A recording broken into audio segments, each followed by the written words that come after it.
て信じるわけないじゃないですか。シルさんは嘘なんかじゃない。なかったことになんかさせない。あなたのプライドなんか知るもんか。シルさんの告白は本当だった。誰にも否定させない。あなた自身にだって。My friends, JC staff delivered. They delivered the goods. They delivered the goods to us. No joke, I have been a really, really hard critic on Danmachi this season, and rightfully so. I don't care what anybody says. Those first few episodes that were just featuring Seer, I thought they sucked, okay? Obviously, they served a purpose, and they were a big setup for this, you know, Freya Familia, you know, the goddess Freya. It was a big setup for a lot of things to come. So I still appreciate, even though I wasn't a big fan of the initial startup of the season, I was still appreciative of what they did, right? You kind of have to be in that sense. But I think that over the course, once they transition from Seer to just Freya, her maniacality, her craziness, her thought process, her whole, like, I'm just a girl, you know, like, I've loved it. And I think that episode number 9 was a 10 out of 10 perfect episode. I think it was the accumulation of everything that they've been trying to do this season, where they haven't really nailed it. I think they nailed everything they were going for this episode. Just the straight up dramatics with Horn, and kind of her being the catalyst to kind of set not only Ryu free, but Belle free. You know, she was like the catalyst to kind of set that all up. The fact that Horn had all of her emotions and personality and everything tied so heavily into Freya that she's part Freya, right? Because of the way that she's been establishing herself. So when she's saying certain things as Seer, it's genuinely her. From the emotions that were captured as she was pounding, you know, Belle's chest to just get it, like those emotions really rang through. The voice acting, the animation, the pen to paper, it all really came together really well. And I thought there was just a lot of emotion there that they just really, really nailed. And then when she finally gives Belle his not knife, sword, whatever, when she finally gave it back to him, and then stabbed herself with it, I was like, oh my God. I was like, oh, she's really just gonna kill herself. And it makes sense because of, you know, the threats that have happened the last time she tried to kill Belle. From her point of view, you can totally get it. Like, you can totally put yourself in her shoes of why she's doing what she's doing. And then she does a spell to turn back into Seer, or, you know, to turn into Seer, however you want to call it.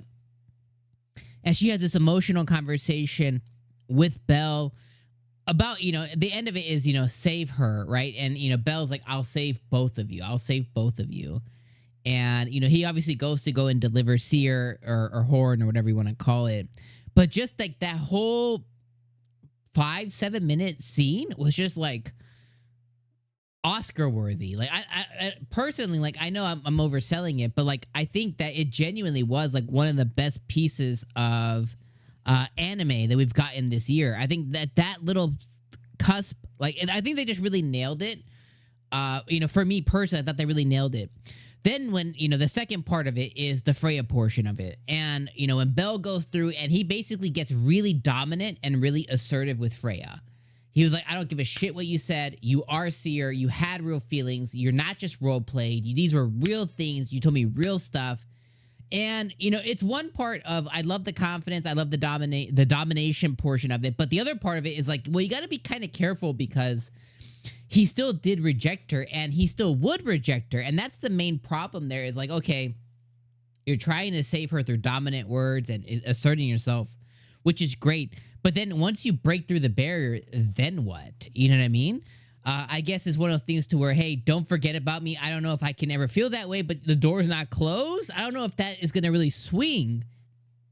And I really think that's what Belle wants is like, well, I think we all agree, me and you both agree that he doesn't know what he wants. And that's probably where the problem lies. But he definitely wants the door to be able to maybe be open.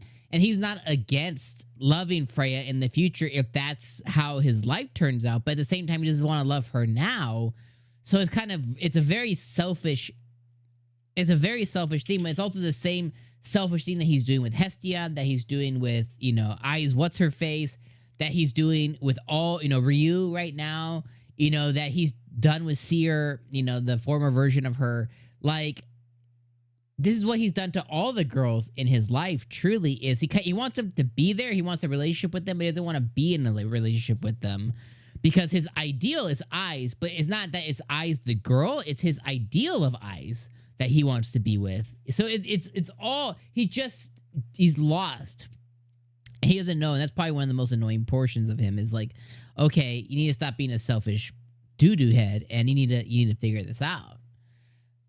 But he that's kind of what he wants as well. But regardless, that scene that he had with Freya, kind of breaking through her, and she was like, you know what I mean? It was really good. I thought it was a really, really good scene, and it eventually breaks through towards the end where, she's challenging Hestia to a war game. So the war games are going to begin once again, but now it's between the Hestia Familia once again and the Freya Familia as opposed to last time. Which at this point the only outcome is Freya going to heaven. You know what I mean? That's the only way, Will Bell let that happen though? Because as opposed to the last time where he was trying to save Haruhime and he didn't have a relationship with the guy. Like this time the damsel is Freya. So what's going to happen there exactly? So, but I think the only outcome is our girl going to heaven, which is sad because that ED never needs to end. Last thing I'll say is Hestia was also awesome this episode.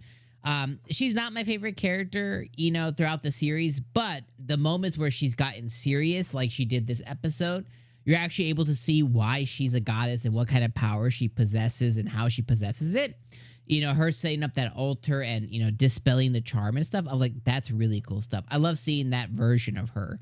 And if we got to see more of the powerful goddess or what she could potentially be, she would be a better character for it. But unfortunately, we only get little hints and moments at it. And the 95% of it is just who Hestia is as a person, character, whatever you want to call it. And not my favorite, but, I did really like that she showed off and showed out this episode. So overall, I think this episode was a 10 out of 10. I think this was an excellent episode of Danmachi. Again, overall, the season, I don't think it's been the best. I think the season will probably be around like a 7.5 for me. But it's had a couple of episodes that are really, really, really great, including this one. Last few episodes have been somewhere in the ballpark of 7 to 10 now.